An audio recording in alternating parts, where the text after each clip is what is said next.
The governor of Illinois wants the immigration crackdown to press pause, at least this Halloween weekend in Chicago. He says he wants kids to enjoy themselves, while the Homeland Security Secretary says that request is a non-starter.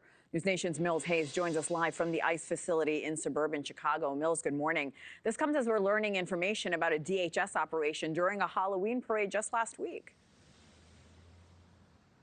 Right. Good morning to you, Hannah. We know that this is something that happened just last Saturday. And now there are volunteers that are going to be going out to different Halloween celebrations to warn if there are any sightings of ICE or Border Patrol after that incident happening in the old Irving Park neighborhood of Chicago, where we did see federal agents use tear gas and also detain people as families walk to a nearby Halloween parade. Now, the judge who put restraints on use of force said this week that the kids' sense of safety is likely shattered. The Department of Homeland Security says agents were boxed in by a group of agitators and they ignored multiple warnings to back up.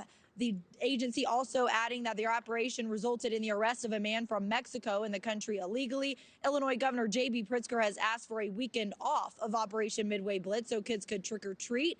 DHS made it very clear overnight the raids will continue, saying they are arresting violent offenders and will not give a safe window for people to hide. No, we're absolutely not willing to put on pause any work that we will do to keep communities safe. Pritzker called that shameful, saying that Illinois families deserve to celebrate Halloween without fear. And advocacy groups say that if federal agents use tear gas near kids after today, well, they'll bring that fight back to court, Hannah. This is all happening as the Pentagon is ordering National Guard troops to be ready to intervene, not just here in Chicago, but across the country. What do we know about these so-called quick reaction forces? That's what they're calling it, I believe.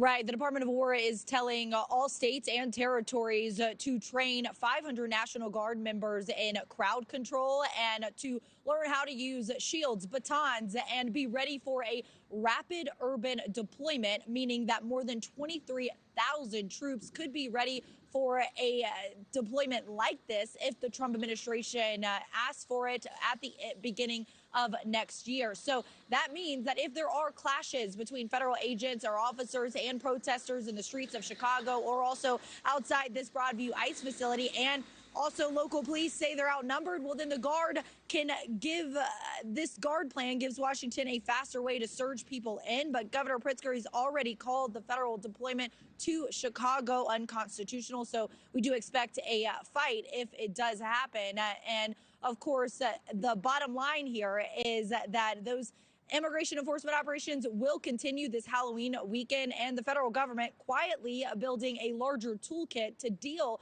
with any clashes between federal agents and officers and protesters if they do spill out in Chicago streets. Yeah, Hannah? maybe as soon as January. Mills, thank you so much.